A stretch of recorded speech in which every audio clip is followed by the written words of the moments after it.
এই শেখ হাসিনা সংসদে বসে নিজের চোখে দেখেছে, আমি তো তখন ঢাকায়, আমি একদম ভোর 4টা থেকে আমি এই হেফাজতের মাঠে, আমি নিজের চোখে দেখেছি পাশের থেকে লোকগুলি খেয়ে মারা যাচ্ছে।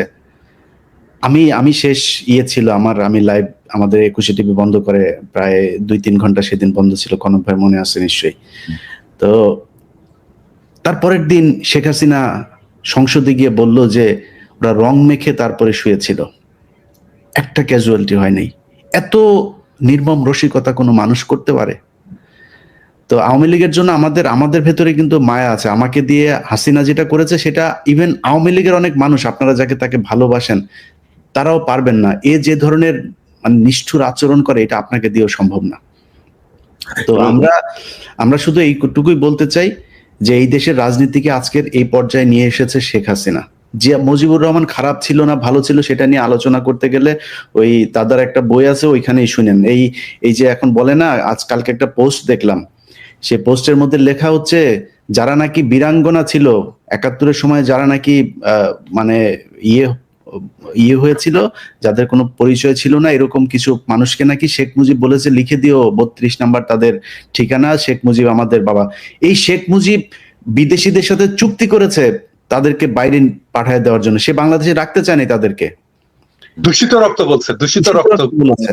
এবং এটা এই পিনাকি দাদার ওই বইতেও উনি রেফারেন্স সহ জিনিসগুলো বলেছেন, আমি এছাড়াও অনেক বইতে পড়েছি। তো এই তো শেখ মুজিব, তাকে নিয়ে যদি আপনি কথা বলতে চান, এই 32 নাম্বারকে নিয়ে নেগেটিভ কথা বললে অনেক কথা ইতিহাসের একদম সূত্র ধরে ধরে বলে দেব, আমরা সেটা নিয়ে কথা বলতে চাই না। কিন্তু এই কথা আপনারা বলাচ্ছেন। আজকে 32 নাম্বার ভাঙতে মানুষ যেত না যদি আপনি কয়দিন আগে 2,500 মানুষ না মারতেন। বিএনপি আপনার পাশে দাঁড়াইতো যদি বিএনপির যে নেত্রী তাকে যদি তার ঘর থেকে আপনি বের না করতেন। এই তারেক রহমানকে দেশ ছাড়া করেছেন আপনারা। আজকে এই জামাতের উপরে যে ধরনের নির্যাতন হয়েছে, জামাতের একজন শহীদ দেলোয়ার হোসেন সাইদি বলে গিয়েছিলেন, এই দেশের জনগণ তোমাকে টান দিয়ে মামু বাড়িতে নিয়ে ফেলবে, তুমি আজকে মামু বাড়িতে আছো। তো আওয়ামী লীগের লোকজনের আমরা যেটা মনে করি যে একটু মিনিমাম হইলেও আপনাদের অনুশোচনা হওয়া দরকার। বাংলাদেশের মানুষের কাছে এখনো সময় আছে, মাপ চান। যতই এদের কথাবার্তা শুনে ফাল পারেন যে 75-এ যেটা হয়েছে সেটা আমরা হইতে দিব না, আর 75-এ মানুষ নেচেছিল, আজকেও নাচছে, আজকেও আপনারা কিছু করতে পারেন নাই। ভবিষ্যতে এরকম করলে আবারও মানুষ এইভাবে আপনাদের বিরুদ্ধে নামবে, সেই দিনও কিছু করতে পারবেন না। আজকে যারা বেঁচে আছেন তারা চোখের সামনেই দেখছেন যে 15ই আগস্টে মানুষ যে মিষ্টি বিতরণ করেছিল সেটা সত্য কি মিথ্যা। রাইট ইলিয়াস, আমি শুধু একটা বিষয় যোগ করতে চাই। আপনি যে হেফাজতের রক্তের কথা বললেন, রক্ত রং মেখে হাসিনা যে বললো, আপনি নিশ্চয় দেখেছেন আরো নির্মম কথা। সে নিজের নির্দেশ দিয়ে গুম করে বলেছে এরা অভিবাসী হতে যে সাগরে ডুবে মারা গেছে, কিন্তু সে দিয়েছে। অথচ সে নিজে নির্দেশ দিয়ে তাদেরকে খুন করেছে, গুম করেছে, মেরে ফেলেছে, বলেছে এরা বোধহয় দেশ ত্যাগ করতেছে, মারা গেছে। তো পিনাকিদা, আপনার কাছ থেকে একটু জানি যে এখন করণীয় কি? আওয়ামী লীগের সহযোগীদের আর অনুকম্পার সুযোগ নাই।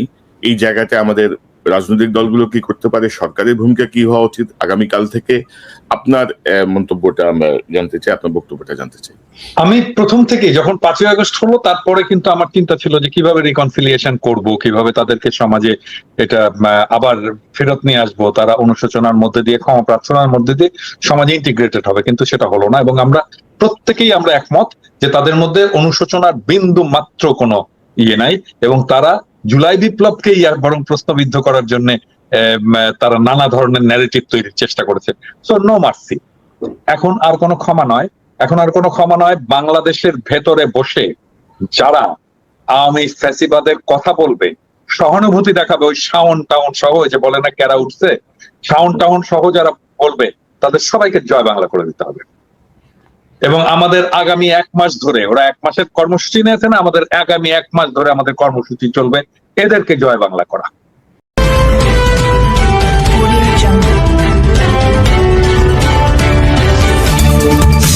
ভারত ছাড়েননি প্রধানমন্ত্রী শেখ হাসিনা। শেখ হাসিনার বর্তমান অবস্থান কোথায় জানেন না পররাষ্ট্র উপদেষ্টা। 2 মাস আগে ভারতের দিল্লিতে যাওয়া বাংলাদেশের ক্ষমতাচ্যুত প্রধানমন্ত্রী শেখ হাসিনা এখনো সেখানে অবস্থান করছে বলে জানা যাচ্ছে। তিনি মধ্যপ্রাচ্যের কোনো দেশে চলে গেছেন এমন খবরকে ভিত্তি বলেছেন ভারতীয় শীর্ষস্থানীয় সরকারি কর্মকর্তারা। দিল্লি থেকে বিবিসির সংবাদদাতা জানান, তিনি ভারতের পররাষ্ট্র ও স্বরাষ্ট্র মন্ত্রণালয়ের একাধিক সূত্রের সঙ্গে কথা বলেছেন। তারা নিশ্চিত করেছে শেখ হাসিনা গত সপ্তাহে যেভাবে ছিলেন এই সপ্তাহেও ঠিক সেই একইভাবে আছেন। দিল্লির সাউথ ব্লকের একটি উচ্চপদস্থ সূত্র বিবিসিকে বলেছেন, যে পরিস্থিতি আসুক না কেন শেখ হাসিনা এই মুহূর্তে ভারতের সম্মানিত অতিথি। তিনি যদি তৃতীয় কোনো দেশে যানও সেটি নিয়ে আমাদের লুকোছাপা করার কোনো কারণই নেই। সাবেক প্রধানমন্ত্রী শেখ হাসিনা বর্তমান কোথায় আছেন সে বিষয়ে অন্তর্বর্তীকালীন সরকারের কাছে কোনো তথ্যই নেই। পররাষ্ট্র উপদেষ্টা মোহাম্মদ তৌহিদ হোসেন মন্ত্রণালয়ে আজ মঙ্গলবার সাংবাদিকের প্রশ্নের জবাবে এই কথা বলেন। সামাজিক যোগাযোগ মাধ্যমে খবর এসেছে, সাবেক প্রধানমন্ত্রী শেখ হাসিনা ভারত থেকে সংযুক্ত আরব আমিরাতে চলে গেছেন। এ বিষয়ে জানতে চাইলে তৌহিদ হোসেন সাংবাদিকদের বলেন, শেখ হাসিনার অবস্থান সম্পর্কে আমরা নিশ্চিত হতে পারিনি। আমরা দিল্লিতে খোঁজ করেছি, সংযুক্ত আরব আমিরাতেও খোঁজ করেছি, কনফার্মেশন অফিসিয়াল কেউ দিতে পারেনি। ভারতে পালিয়ে যাওয়া সাবেক মন্ত্রী, প্রতিমন্ত্রী, সংসদ সদস্য ও আওয়ামী লীগ নেতারা ট্রাভেল পাস নিয়ে অন্য দেশে যাওয়ার চেষ্টা করছেন। পররাষ্ট্র মন্ত্রণালয় তাদের ট্রাভেল পাস ইস্যু করবে কিনা এসব প্রশ্নের জবাবে পররাষ্ট্র উপদেষ্টা বলেন, বাংলাদেশের মিশন ট্রাভেল পাস ইস্যু করতে পারে শুধু দেশে ফেরার জন্য, অন্য দেশে যাওয়ার জন্য নয়। অন্য দেশে যাওয়ার জন্য পাসপোর্টের প্রয়োজন পড়ে। এ বিষয়ে পররাষ্ট্র উপদেষ্টা আরও বলেন, তারা যদি দেশে ফিরতে চান ট্রাভেল পাস ইস্যু করা যেতে পারে।